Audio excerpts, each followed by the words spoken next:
Bom, vamos lá, pessoal. Vamos laudar esse eletro, tá? O nosso segundo eletro das atividades práticas e da aula. Primeira coisa aqui que a gente vê, se o eletro foi feito de uma forma correta, se a gente tem as 12 derivações, né? Aqui tem as três primeiras, 1, 2 e 3, depois a VR, a VL e a VF, as sequências precordiais. Por aí, até aí tudo bem. Questões técnicas do eletro. Foi feito da maneira correta? Calibraram o aparelho direitinho ou não?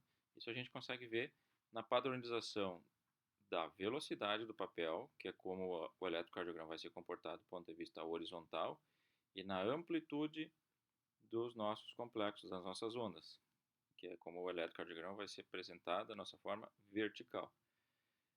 Isso aqui é a velocidade que o papel corre na máquina, 25 milímetros por segundo. Então, cada segundo ele vai andar 25 milímetros. Cada milímetro é um quadradinho. Então, são 25 quadradinhos por segundo. Então, aqui tem 5, 10, 15, 20, 25. Então, aqui é 1 segundo. Então, ele leva 1 segundo para correr essa distância. 1, 2, 3, 4. É mais ou menos assim que corre o papel do eletro. Tá? 25 milímetros por segundo está normal. Se tivesse 50, seria uma velocidade dobrada e seria um eletro espichado. Seria tudo mais lento, assim, mais distante uma onda da outra. 10 milímetros por milivolt é a nossa amplitude. O que é isso? Cada quadradinho tem de altura, de amplitude, 1 milímetro. E a gente vai ver as nossas ondas, nossos QRS, as nossas ondas P, as nossas ondas T, são atividades elétricas e elas são medidas em voltagem, né? Então a gente vai padronizar que para cada milivolt a gente tenha, para cada milivolt a gente tenha 10 milímetros, ou seja, 1 milivolt equivale a 10 quadradinhos, tá? Se ele for feito a 20 milímetros por milivolt, a gente vai ter aquela falsa impressão que é um elétron cheio de sobrecarga, com os QRS amplos. Ou se for feito a metade, a 5 milímetros por milivolt, vai ser um monte de QRS pequenininho. Tá? O padrão é 10 milímetros por milivolt de amplitude e 25 milímetros por segundo de velocidade do papel. Tá? Então o eletrocardiograma foi feito de forma correta. Tá? Aqui, ó, o que é isso aqui? É um período de assistolia. Né? Isso aqui é um período que não tem atividade elétrica sendo detectada pela derivação D2 do nosso elétron. O que é a derivação D2? É a diferença entre os membros. Né? Então, alguma das pás que estavam na mão ou na perna, ela se desconectou nesse momento. Teve um mau contato e por isso que não teve nenhuma energia detectada. Quando a gente tem um eletro de tiras, assim, por exemplo esse, tem o 1, 2 e o 3 embaixo, na mesma tira, que aqui é a sequência. Então, correu primeiro esse papel aqui de cima, depois correu esse papel aqui de baixo, depois correu esse e por último esse. É uma sequência linear. Cada derivação que tem na mesma tira de papel, ela acontece ao mesmo tempo os eventos elétricos. Então aqui, por exemplo, esse complexo QRS, que fica com o pico da onda R bem em cima da borda do quadradão, é a mesma coisa que esse complexo QRS aqui. Então, o evento que está acontecendo aqui é o mesmo evento que está acontecendo aqui, é o mesmo momento, no mesmo momento. Isso serve para a gente comparar ondas, por exemplo. Né? Eu olho aqui, vamos dar um exemplo. Eu olho aqui, eu não vejo nenhuma onda aqui. Não tem nenhuma onda acontecendo. É uma sistolia? Se fosse a sistolia, não teria nenhuma onda aqui também. E também não teria nenhuma onda aqui também. Tá? Então, esse evento é a mesma coisa desse. E aqui não tem por falta de conexão. É um problema técnico. Tá? Aqui é a mesma coisa. Esse evento elétrico que está acontecendo aqui é o mesmo que é o mesmo que esse. Tá? Às vezes acontece desse serrilhado aqui, ó, que a gente tem na linha de base, ele ser bem mais amplo e o QRS ser menor, e tu não consegue diferenciar com tanta certeza o que é QRS, o que é onda atrial. Então é só tu comparar com outra derivação que está acontecendo ao mesmo tempo. Aqui, por exemplo, aqui os QRS eles são muito mais fáceis de visualizar em relação à linha de base. É só tu descer aqui ao mesmo tempo e tu vê que o QRS está ao mesmo momento. Tá? Então, o eletrocardiograma que tem alguns detalhes técnicos, né, normais, tem um defeito aqui na falha na conexão do eletrodo, mas dá para avaliar, tá? Aqui outra coisa, Por que tem essa ondulação aqui para cima? Porque aqui houve uma movimentação do paciente. Tá? Ele não estava bem parado, bem em repouso e teve essa oscilação. Isso aqui é um artefato de convecção. Aqui, por exemplo, tem um monte de complexo pequenininho, né, e depois o QRS ele começa a ficar normal. Por quê? Porque aqui também está pegando o sinal no eletrodo e aqui já está normal. Nas precordiais, por exemplo, aqui tem essa oscilação da linha de base, que parece que tem para baixo, aqui tem para baixo, aqui está para baixo, para cima. Essa ondulação também é movimentação. Normal é ser bem retinho. Tá? Então vamos laudar o eletro. O que é o ritmo? Normalmente a gente espera que um eletro tenha ritmo sinusal. A maioria dos eletrocardiogramas que a gente fizer vai dar ritmo sinusal. Se fizer o eletrocardiograma de todos os alunos do curso, eu espero que todo mundo tenha um ritmo sinusal, que é aquele ritmo que tem uma onda P, que é a onda da despolarização atrial, que é comandada pelo nó sinusal. Tá? Então a gente procura se tem onda P e se a onda P é sinusal, olhando o D2 e olhando o AVR. No D2 ela tem que ser positiva, no AVR ela tem que ser negativa, tem que ter condução atrioventricular e as ondas têm que ser semelhantes.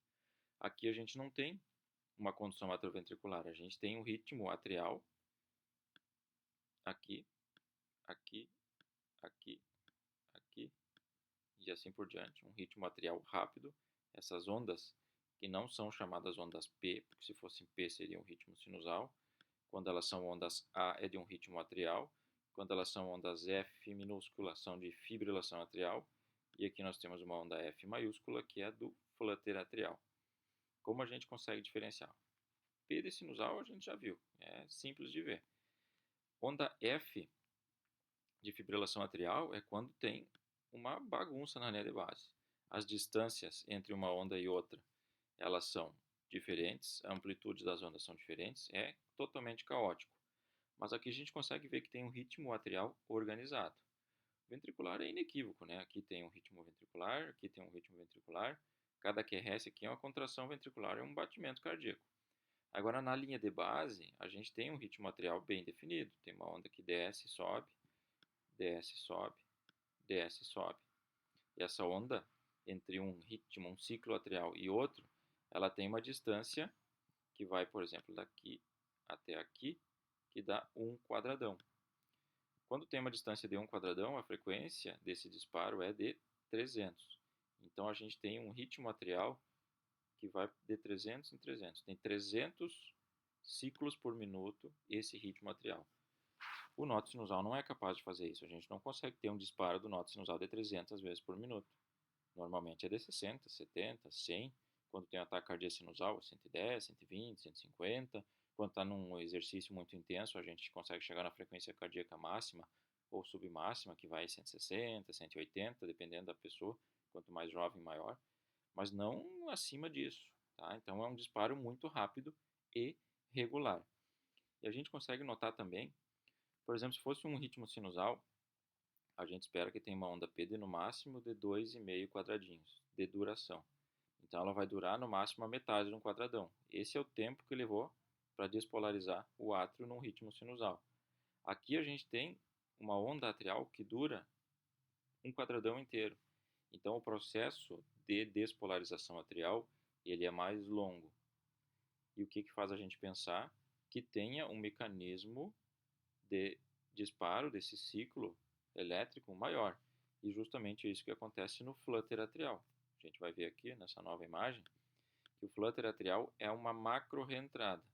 Né? Ele vai ciclando dentro do átrio de forma anti-horária. Ele pode fazer na forma horária? Pode, mas geralmente é anti-horário. Né? E ele vai circulando por toda a parede interna do átrio direito e passa para o átrio esquerdo por consequência. Tá? Então, por isso que a onda atrial, ela começa aqui e termina aqui, entre uma onda e outra, é muito grande, porque leva tempo até tudo isso aqui ser feito. E por que que na derivação D2 aqui, e no R aqui, ele é negativo e positivo, respectivamente? Por que está acontecendo isso? A maior parte do ciclo, ele desce aqui na base do átrio e vai subindo, fugindo das derivações da parede inferior. Então ele vai fazer uma incursão negativa na derivação D2. Quando ele faz essa volta e tem aquela tendência a descer para começar o ciclo de novo, é uma pequena aproximação que se faz da parede inferior. Então ele volta a ser positivo. Está se afastando aqui, volta a ser negativo. Está se aproximando aqui, volta a ser positivo. E forma esse formato em serra, em dente de serra, com uma negatividade no D2. E no AVR, que é o extremo inverso, vai ser o contrário, vai ser positivo. Tá? Quando a gente olha o AVR, dá aquela impressão de que o disparo atrial ele é curto, ele é parecido com uma onda P ou uma onda atrial. Mas isso a gente tem que ver em todas as derivações. Por exemplo, se for olhar única e exclusivamente a derivação D1, por isso que a gente tem que olhar o elétron de uma forma completa. Olha aqui no D1, tirando essa parte inicial aqui que é artefato, aqui a nossa linha de base ela é irregular, um pouco serrilhada, com ritmo irregular. Só olhando aqui, a gente pensaria que isso aqui pudesse ser uma fibrilação atrial. Não tem um disparo organizado. No D2 a gente já vê que é o flutter, ó. Serrilhado, organizado, 300 por minuto, tá? Bem direitinho. Vamos ver no V1. No V1 a gente pode ter a impressão de que é uma onda de taquicardia atrial. Ó, tem um ritmo atrial organizado, 300 por minuto, mais ou menos, né? Nada se assemelha ao flutter. Só que por que o flutter atrial ele não é assim em todas as derivações? Porque depende de como ele está sendo visto por cada derivação. Aqui já no V6 ele tem uma certa semelhança com o flutter, tá? Mas ele vai ser bem visto nas derivações inferiores, que é no D2, que é no D3 e que é no AVF, que são aquelas que estão vendo aquela onda, aquele ciclo se afastar, tá? Então tem que ser visto de uma forma geral. Se tem só essa derivação aqui, tu não consegue ver que é flutter. Tem que ver nas inferiores, tá? O que mais? Então, um ritmo de flutter atrial. É um ritmo irregular? Sim. Por quê? Porque todos esses 300 ciclos por minuto, eles estão sendo filtrados pelo nódo atrioventricular de uma maneira irregular. O nódo AV está sendo bombardeado pelo átrio, pelos átrios, que está despolarizando a 300 por minuto, e ele está deixando passar esses estímulos de uma maneira totalmente irregular. Pode ser regular e pode ser irregular. Quando é irregular, a gente chama de flutter atrial com condução atrioventricular variável. Quando ele é regular, é um flutter atrial com condução atrioventricular em múltiplos. Pode ser 1 para 1.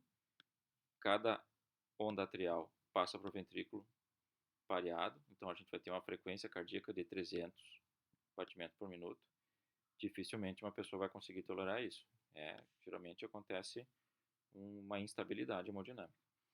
Pode ser numa relação de 1 para 2, ou melhor, 2 para 1. Né? Cada dois átrios passa um ventrículo, então a frequência cardíaca vai ser 150, tá? Ou pode ser 4 para 1, e a frequência cardíaca vai ser 75. Existe flutter atrial 3 para 1? Nunca vi. Não conheço ninguém que tenha visto. Tá? Quando a gente tem uma relação fixa, é só tu contar aqui. 1, 2, 3, 4, 5. Aqui vai dar 5 para cada um QRS. Aqui já vai ser 1, 2, 3 para um QRS. E assim por diante. Tá? Não existe relação nesse elétron. Ele é irregular. Quando é um ritmo regular e é flutter, ele vai ser 1 para 1, 2 para 1, 4 para 1, ou até 8 para 1. Mas daí 8 para 1 vai ser uma frequência muito baixa, o paciente não vai tolerar também. Tá?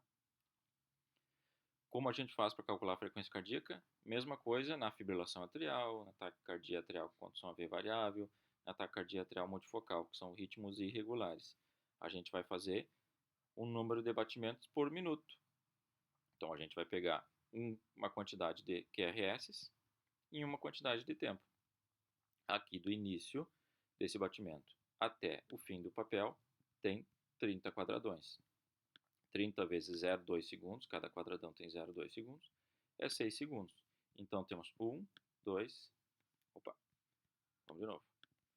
Tem 1, 2, 3, 4, 5, 6, 7, 8 ciclos ventriculares em 6 segundos.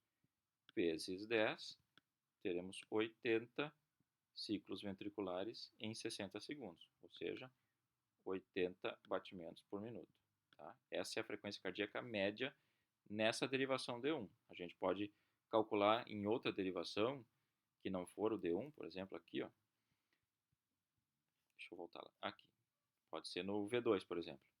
Vamos pegar aqui um batimento.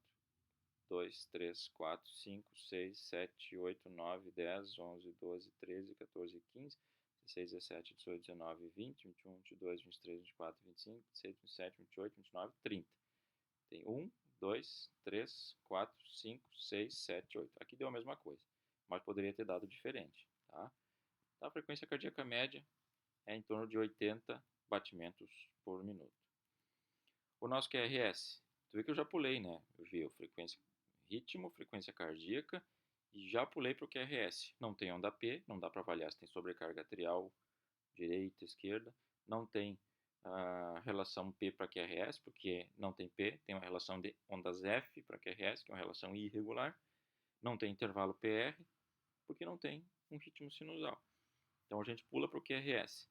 O nosso QRS ele é estreito ou é largo? É um QRS estreito, ele começa aqui e termina aqui. Então vai ter 2 quadradinhos e um pouco menos que meio. 40 milissegundos cada quadradinho, então tem 40, 80, a metade de 40 a 20, ele não tem nem 100, tem 90 e poucos milissegundos. Normal é menor que 120, menor que 3 quadradinhos. Então é um QRS estreito. Existe progressão da onda R nas derivações precordiais? Sim, existe. Tem uma onda R pequena no V1, depois ela aumenta no V2, aumenta no V3, aumenta no V4, no V5 e o V6 diminui. Então a nossa progressão da onda R nas precordiais ela é habitual. O que mais?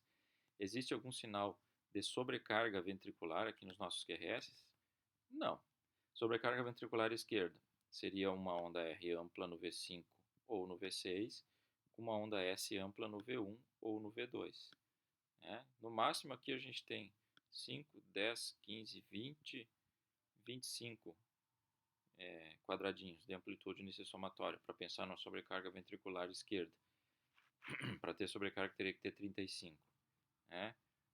Outro critério, critério de Cornell, por exemplo, R do AVL mais S do V3. Nem tem S no V3. Tá? Então não tem sobrecarga ventricular esquerda. E direita também não, porque nós teríamos aqui uma onda R bem grande no V1, para pensar em sobrecarga ventricular direita. O que mais? DQRS eu acho que é isso. Tá? O eixo de despolarização ventricular. Tá? Bem fácil de calcular esse, porque é normal. A gente olha o D1 e olha o AVF. O D1 está positivo. Então, traço uma seta aqui para o lado do D1. E o AVF também está positivo. Tem uma mínima negatividade aqui. Então, o AVF está positivo. O nosso eixo de despolarização ventricular vai estar bem normal. Lembrando que ele é D mais 90, que é lá no AVF, até o menos 30, que é lá no AVL. Menos 30. Então, de longe, esse eixo de despolarização ventricular está normal. Segmento ST e a onda T. Tá? Aqui a gente tem algumas alterações. Tá? O nosso segmento ST, normalmente, ele está na linha de base. Pode ter uma pequena elevação aqui até 1 milímetro no V1, no V2, no V3? Pode, isso aí é inespecífico. Tá?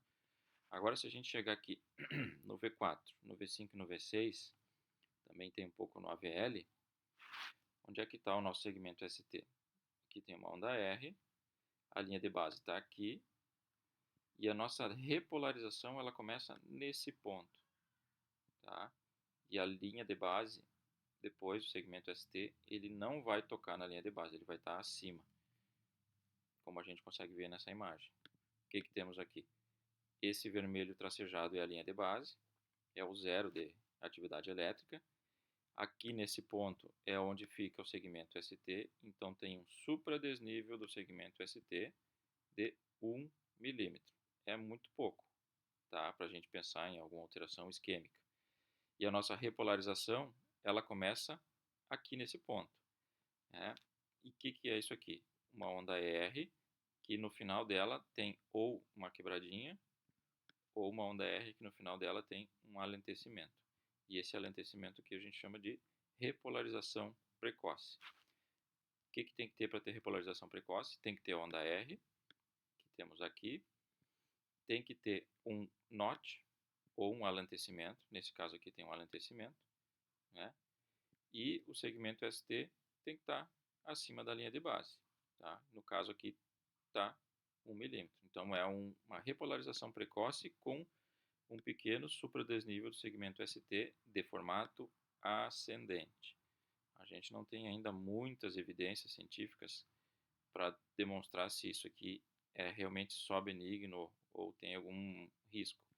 Mas as evidências atuais nos demonstram que esse padrão de repolarização precoce com o segmento ST ascendente, ele é benigno, independente se ele vem, por exemplo, aqui até a linha de base e depois sobe, ou se ele tem um superdesnível e depois sobe.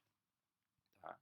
O que seria considerado como algum risco, mas ainda não tão determinado, se ele viesse aqui e o segmento ST fosse descendente. Tá? No caso aqui, uma repolarização precoce simples. Tá? E o QT? Onde é que a gente mede o QT? Em qualquer derivação que dê para ver a onda Q, ou a onda R, a primeira onda do QRS, e o fim da onda T. Agora aqui no AVF, por exemplo, a gente consegue ver que o QRS começa aqui, por exemplo. Aqui começa o QRS. Então, tá barbado. E onde é que termina a onda T? Aí não dá. Por quê? Porque tem muita onda de flutter atrapalhando. Para isso a gente vai ter que procurar uma derivação que seja mais limpa, né? Aqui, por exemplo, no V4. Aqui começa o QRS e aqui termina a onda T. Então essa distância aqui é o nosso QT. Só que é o QT padrão, não é o QT corrigido. O nosso QT corrigido é isso aqui. O QRS começa aqui, nesse quadradinho, e termina a onda T aqui. Então o nosso QT é essa distância aqui, que tem 1, 2, 3, 4, 5, 6, 7, 8, 9, 10 quadradinhos. 10 quadradinhos é 400 milissegundos. Só que 400 milissegundos seria se a nossa frequência cardíaca média fosse de 60. Tá? Quando ela varia dos 60 para mais ou para menos, a gente tem que corrigir por essa fórmula, que geralmente é essa que é utilizada, que é a fórmula de Bazet, que é o QT corrigido, que é o nosso QT, que é 80, dividido pela raiz quadrada do RR. O nosso RR médio é para uma frequência cardíaca de 80. Não precisa ficar fazendo raiz quadrada, é só colocar no aplicativo que vocês têm no celular, né? E o nosso QT corrigido deu 462 milissegundos. Tá? Então o laudo desse eletro é flutter atrial com condução atrioventricular variável, frequência cardíaca média de 80 batimentos por minuto, nosso eixo de despolarização ventricular é normal, nosso QRS é normal e tem um padrão de repolarização precoce nas derivações precordiais esquerdas. Tá? Um eletro que vocês vão ver bastante, é bem comum de ser encontrado no dia a dia. Tá, gente? Vamos lá, até a próxima aula.